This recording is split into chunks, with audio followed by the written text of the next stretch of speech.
Welcome to Simplify. I'm Caitlin Schiller. And I'm Ben Schuman-Stoler. Howdy. Hey, Caitlin. Hi. All right. So today we're going to keep this short and sweet, I think, because we've got a really different, really cool, really pretty functional how-to-y kind of episode. I think it's one of the, more unique ones that we've done. It was a great idea. Yeah, I think so too. Thank you.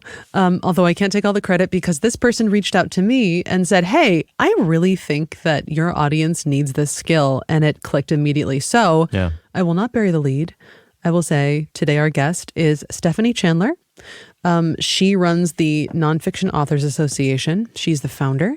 And the Nonfiction Writers Conference. She's also written so many books. Just Google her. You will see how prolific she's been. She basically teaches people how to get a nonfiction book published, among many, many other things. And I thought, in the Simplify audience, there's probably at least 50% of you would love to write your own book, but maybe don't know where to start. I have often thought, I got a book in me somewhere, but I don't know what it's about, and I don't know how to start it. And it seems pretty overwhelming. So I talked with Stephanie and just asked her all the questions. That's pretty much it. Yeah. So let's just play the tape and then we can talk about it and recommend some books at the Yeah. end. What's great is that you're gonna have very concrete steps by the end of this episode for how to start writing your book and your options when it comes to getting it published. Okay. Let's roll it. Let's do it. Hi, Stephanie. How are you? Hey, Caitlin. I am great. It's so fun to be with you today. Delighted that you made the time. Stephanie, would you please introduce yourself the way that you like to be introduced? Yeah, I am Stephanie Chandler. I'm founder and CEO of the Nonfiction Authors Association and Writers Conference, and a fellow author myself and a former bookstore owner. So I understand the publishing industry from many different directions. Wow, you do, from delivery to awaiting customers' hands to conception. That's really cool. All right, awesome. So here's something that I'm curious about. What do you think about this idea that everybody has a book in them? Do you think everyone has a book in them? I don't know if everyone does, but there's been this statistic floating around for years that 80% of people want to write a book. And I wish I knew the source and if it's an actual real statistic. But I will say a lot of people I talk to say, I'd love to write a book. And a smaller percentage of people say, oh, I could never do that. Yeah, I would say that probably 80% of my friends would like to write a book. And then I think that my closest 5 friends or so already have. So I'm lagging behind. This episode is also for me. Oh, great. I love it. So apart from me, Stephanie, who should write a book? So I focus on nonfiction. And I think that anybody who has something unique to say, especially in the nonfiction space. So whether you're writing from life experience, you're teaching something, those are kind of the two main things we see in the nonfiction space. And I think that even though there are reportedly 1 million new books being released every year, I firmly believe there is always space for new content, provided it is unique and stands out from its competition. All right, so then let's talk about, I've decided I want to write a book. I think I can. If I don't have my total idea all together yet, how do I figure out what to write about? You said it has to be unique. It can be something that teaches a skill that you know, or an idea that you know a lot about, or from personal experience. How would you say people can figure out what their book is about? So I personally like to use the old storyboard method when I'm mapping out a book. So I will literally, I'm very visual. I'll take a stack of 3x5 cards. I will write each and every minute topic, example, story, whatever it is I want to share. And each individual idea gets put down on a 3x5 card. And I will start to literally take up the floor in my living room and lay them out before me. And then I will start to put them in order. And I find this is really clarifying to figure out, if I'm putting them in order of kind of perceived chapters, where are the chapters too big? Where are the chapters light? How do I even balance it out? What's missing from this? So that is kind of the way to form that table of contents. But also you want to do that research prior to writing the book. So you want to study what books are currently in the market. You don't need to worry about books that were published, even 5 or 10 years ago if they're not currently selling well. What you want to do is focus on the most current competition and position your book differently. And one more tip, Caitlin, some people find this helpful. Write your book description first. Oh, right? okay. Write your book description and what it is that the audience will gain from reading your book. And that can also help you get more clear. So you said write your book description first. Does that mean I just basically write a pitch? Yeah, if you think about what's on the back cover of a book or the description that you see on Amazon, that's what you're aiming for. And by the way, I should have said this first, know your target audience. I cannot emphasize this enough. Who is it you're writing for? What do they care about? How is your book going to improve their lives in some way? So I always advise our authors, focus on your audience's interests, needs, and challenges, right? So how can you address these common questions that they have? How can you do something that makes their lives easier? How can you do something that is different from what they're already reading about in your space? And if you can niche that down, even better.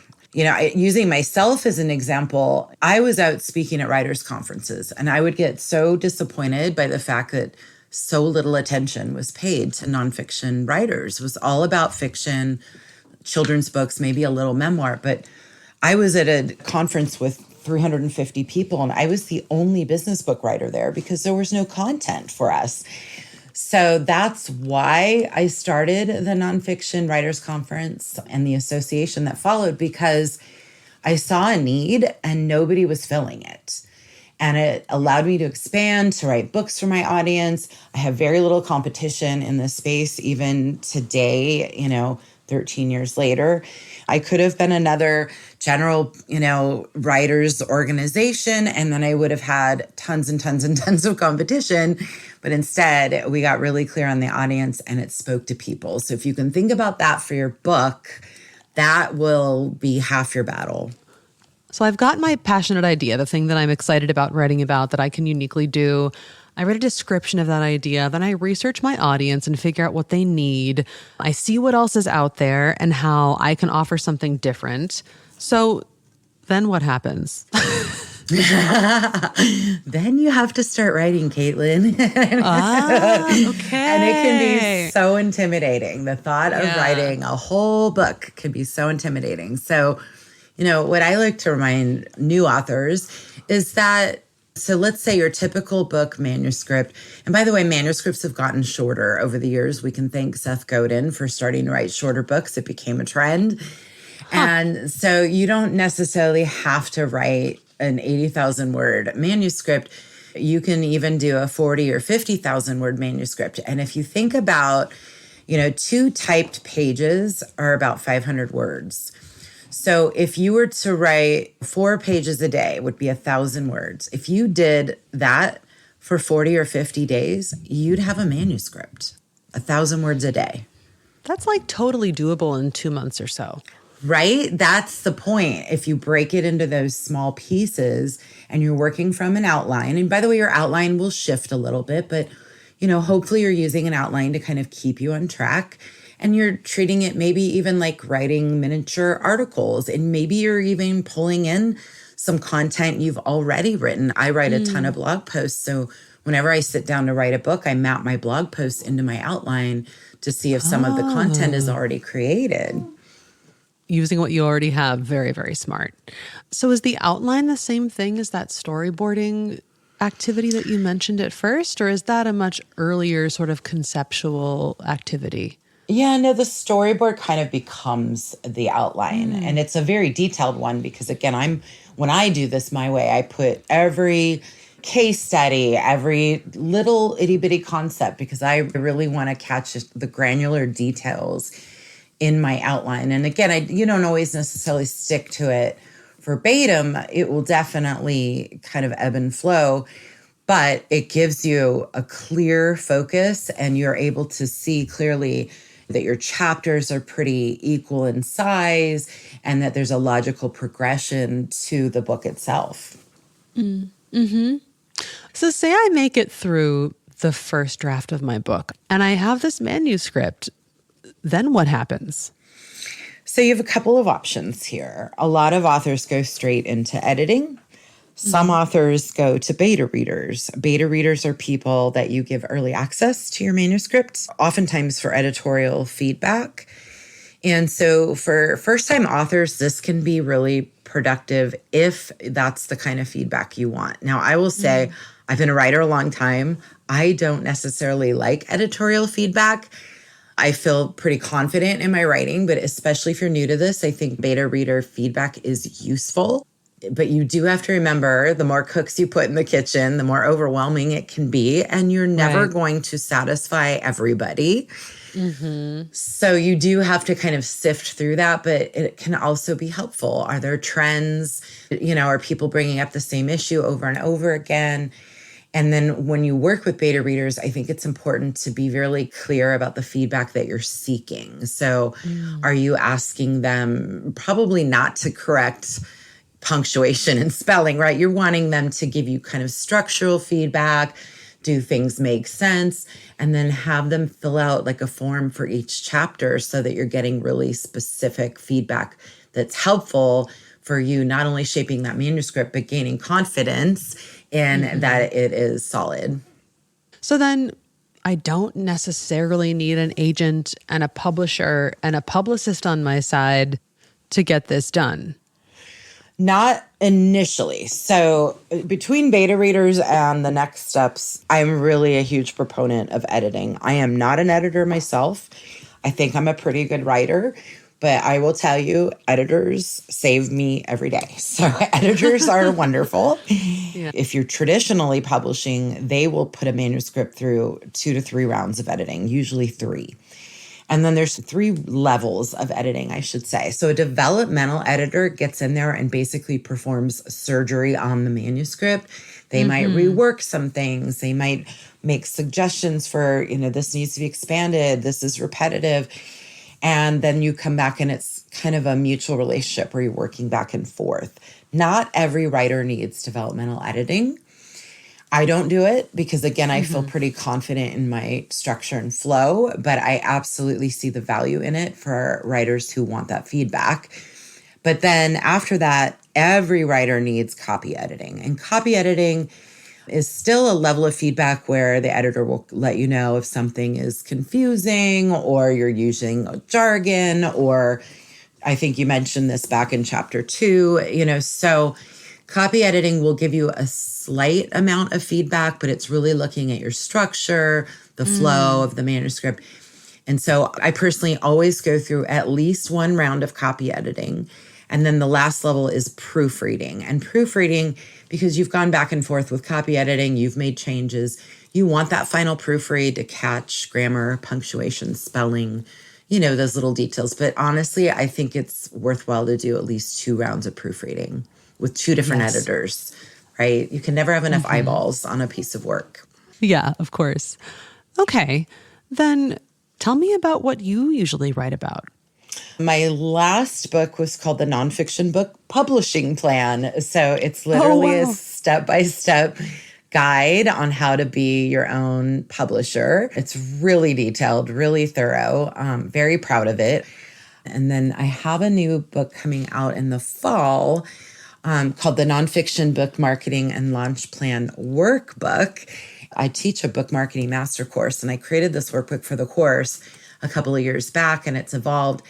And my course attendees keep saying, this should be out in the world. You don't need to take the course to use this workbook. And so I actually went and got beta readers. I had about 40 people, and I asked them to review it and tell me, does it stand alone? Does it need the course? And they said, no, this definitely stands alone. So we're putting some finishing touches, and that will be out in the fall. And I'm really excited because I personally love a workbook. And this is not one of those that's full of blank pages. It's really rich in content. And I really feel like it's going to help people. That does sound very helpful. It sounds like something I need to have in my own life, actually. If I'm going to write this book, Stephanie, it sounds like you probably read a lot of burgeoning books in your time and seen a lot of descriptions. How do you know when there's really something there? What do you notice about the ideas that are really promising? Like, what are some characteristics of the really good ones? Ooh, I love this question. I don't think anyone has ever asked me this. So I've done hybrid book publishing also for all these years. So I have, like I said, what does that mean?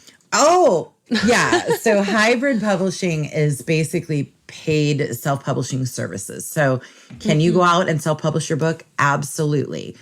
It's a lot of work. You have to hire the editors and the designers and then interior typesetting and have the ebook formatted. So there are a group of hybrid book publishers are basically service providers that produce your book for you for a fee, but they also have quality standards, right? So they're not just publishing anything in exchange for a check. You want to know your book is in good company, that there's a standard, right? So that's really important. And it's become very popular in the self-publishing space. And so you can outsource the production of your book and know that it's done really well. Cool. Okay. Thank you for that. So back to your question. So how do I know there's something special? I am flashing on an author example. So I'll give you this author, Clayton Moore, who was referred to me by a ghostwriter a couple of years ago, wrote a memoir about being the first Black police officer in Fostoria, Ohio, and his experience with racism within the police department as an officer, right? So it's kind of the other side, right? Yeah. And his title is brilliant, Caitlin. The title is Good Cop, Black Cop.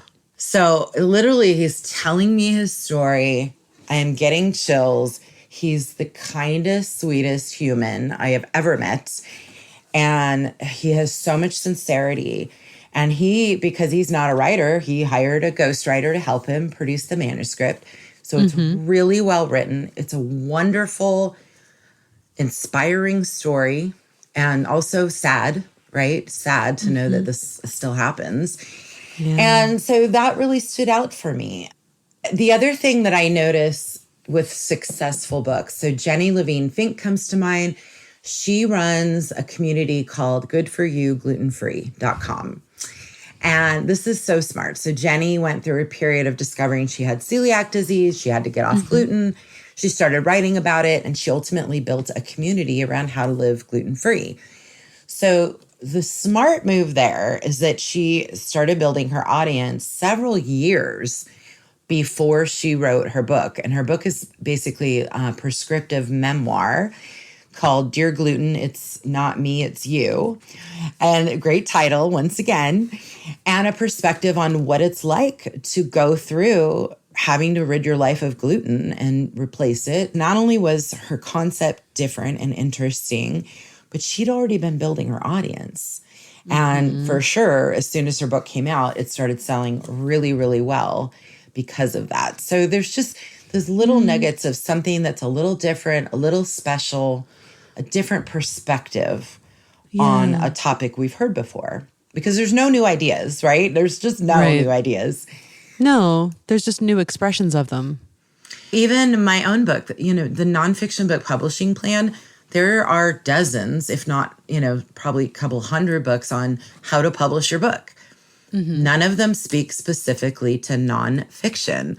Can it still apply to fiction? Sure. But there are some unique differences with nonfiction. A lot of writers are trying to use their book to grow their business or establish thought leadership. So there's different considerations. So therefore, it's different than what was already out there. And it's aligned with my expertise. Yeah. I wanted to ask you about what might persuade someone to self-publish versus going the traditional route, or how do you know what's right for you? Yeah. So traditional publishing has really changed over the years. It's harder than it used to be. So traditional publishers are looking for authors with a built-in audience because that is how they guarantee a book is going to sell. If you come to them with a business book or a self-help book or whatever it is, and you don't have an established audience, it is going to be infinitely harder to get a book deal.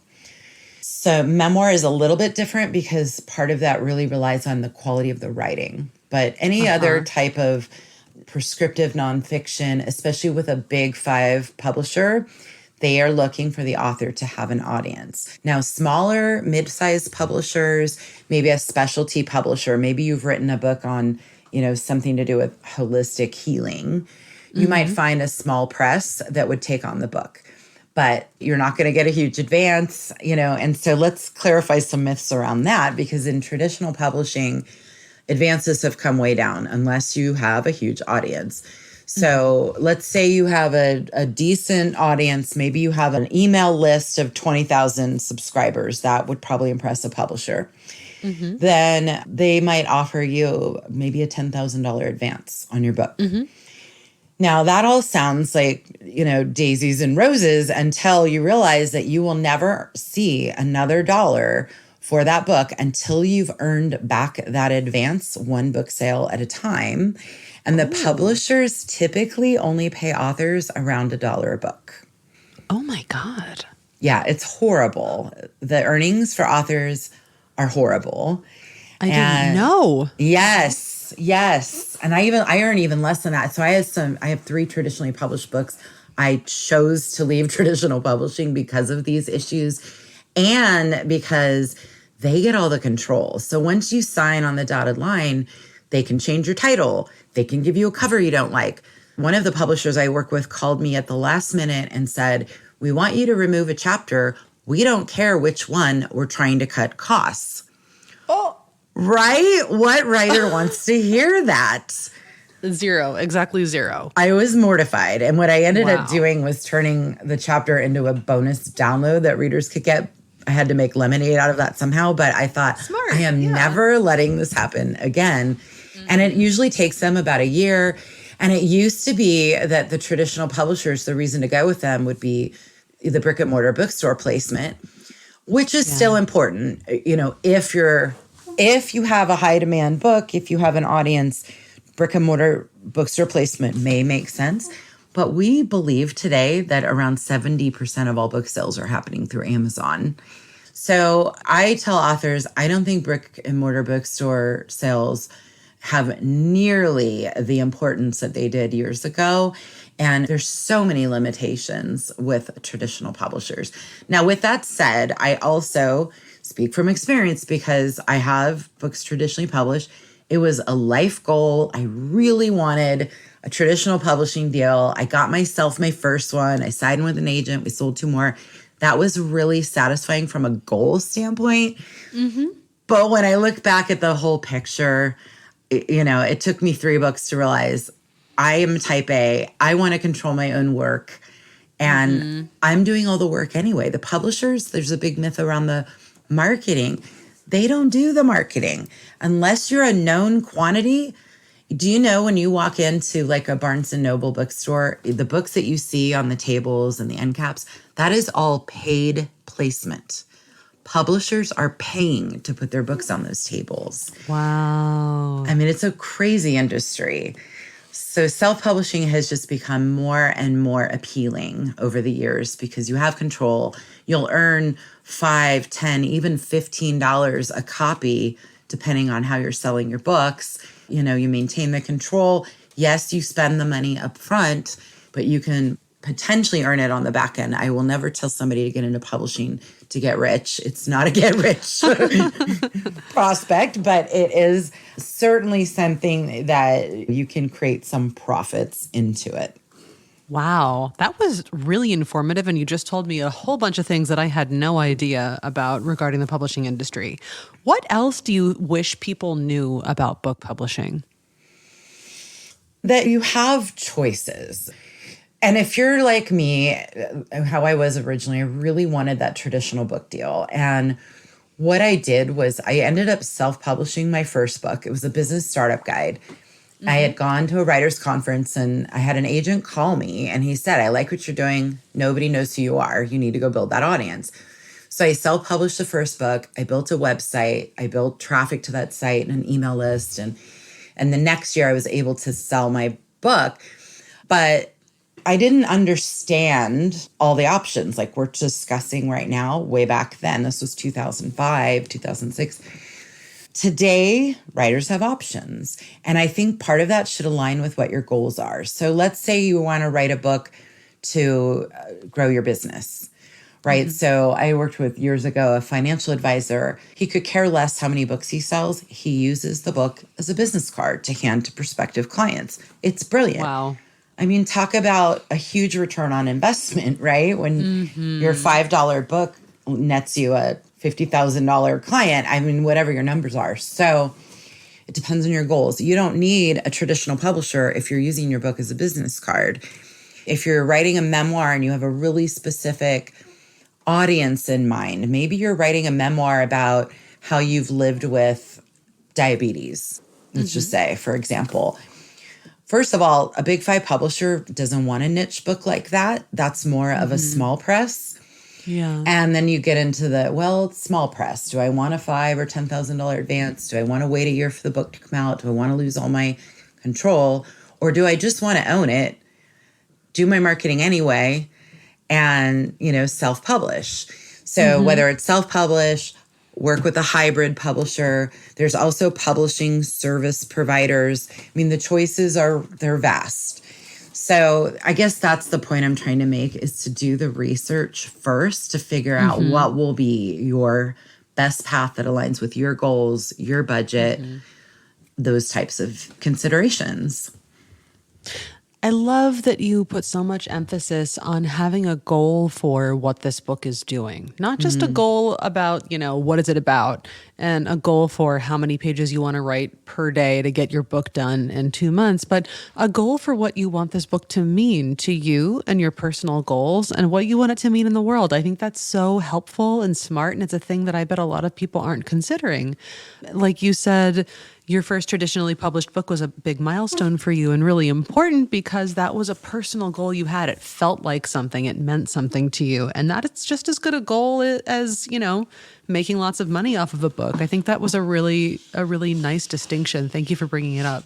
Thank you. Thank you for noticing that. Yeah. And these are the things I didn't know, right? I didn't know when I was starting. So I think it's important to understand and be really thoughtful about how you approach it. It's such a wonderful feeling to actually get your book published. I think I'm 10 books in, and every book still feels like a massive accomplishment.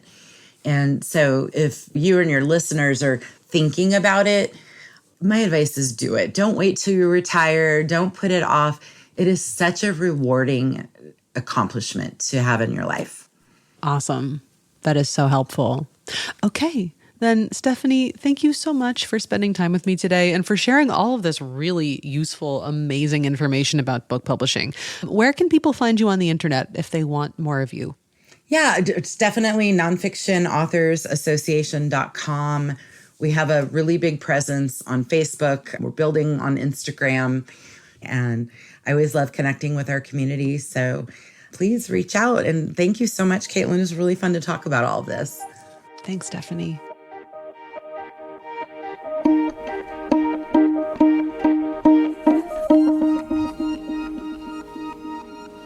Welcome to the Book End, where we end with books. Indeed we do.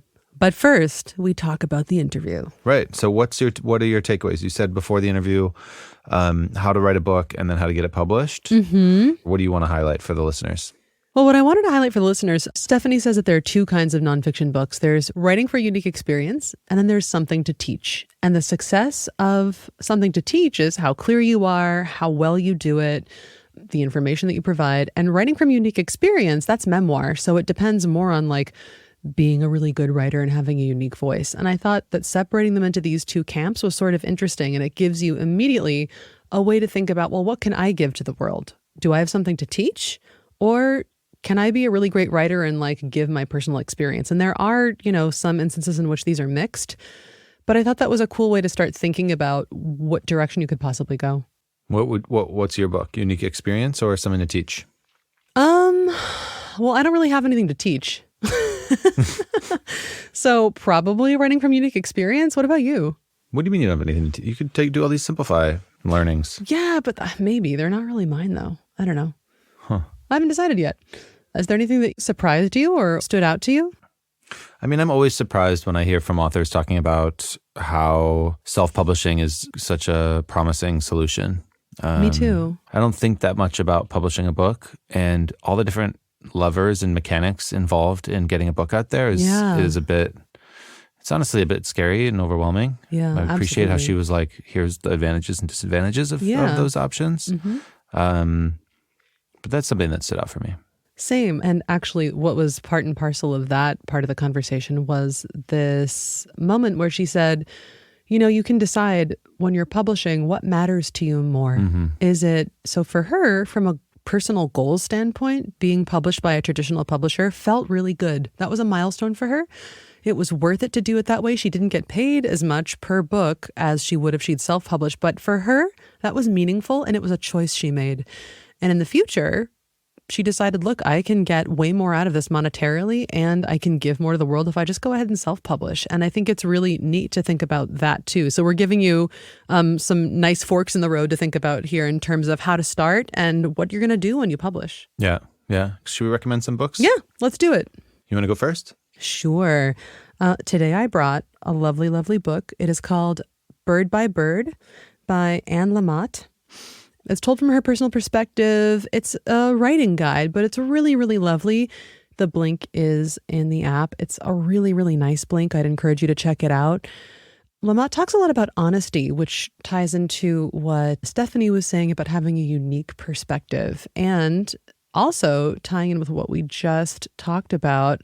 I love that Lamott also personally notes that being a good writer is more important than being published. This is another one of those moments where you pick your goal. Right. Is it really meaningful for you to be published and be published by, say, a big house, and you can point to that? Or is being a good writer more important? Because if you're really lucky, you can write a really good book that will touch a few people, and maybe your agent will send you flowers and you'll make like 75 cents per copy, and you can still be an amazing writer. Just because it isn't a blockbuster doesn't mean that, you know, you're not a great writer. Right. Nice one. Yeah. Bird by Bird, Anne Lamott. It's in Blinkist. Check it out. Sweet. Mine, you know, whenever I hear people say, you know, write 1,000 words for 40 days, I'm like, yeah, sounds easy. I'll do that for 4 days and then probably never do it again. Yeah. So I wanted to think of something about like kind of in a productivity plan, keeping up with a plan sort of book. You know, Atomic Habits is a really good example of this, getting things done. There's so many systems, of course, Simplify listeners know. There's one that I like by Eric Fisher and Jim Woods. It's called Ready, Aim, Fire. And it's about goal setting and sticking to a plan. But what's nice about it is that it's about all the things around goal setting and sticking to a plan. So, for example, you'll be more likely to hit these goals, stick to that 1,000 words a day if you can really visualize what the point of this is. So in the Blinks we pull out, if you're wanting to write a book, go to a local bookstore and photograph the shelf you want it to appear on someday. Like really try and anchor these things, right? Yeah. Or That's like vision boarding almost. yeah, like try and really anchor it.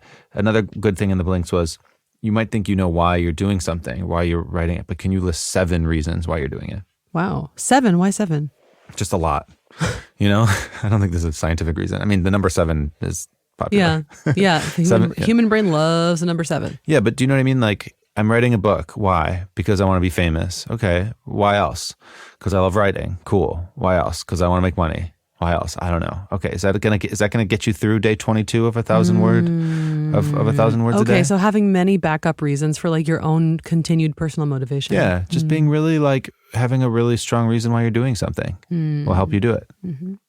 So I advise writing books are fun. Use AI tools. Use the internet. Don't plagiarize. But like, you know, use research. Like that's for me what's really exciting is getting my hands dirty with ideas. Yeah.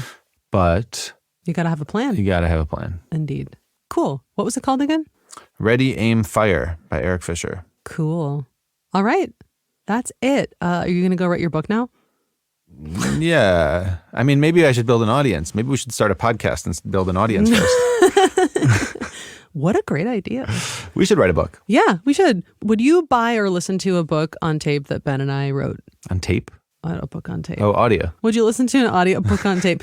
I like grew up with my dad listening to books on tape, and he talked about them all the time. So audiobooks are forever in my head as books on tape. Yeah. We could also, that's where we can finally launch our book, Complicate. Indeed. Yeah. On tape. Yeah. Right. Accompanying Simplify podcast is the book series Complicate. Complicate for teens. Complicate for parents. Complicate for new leaders in your organization. Complicate for dummies. Part of that whole series. Anyway. Take us out of here. This was fun. All right, cool.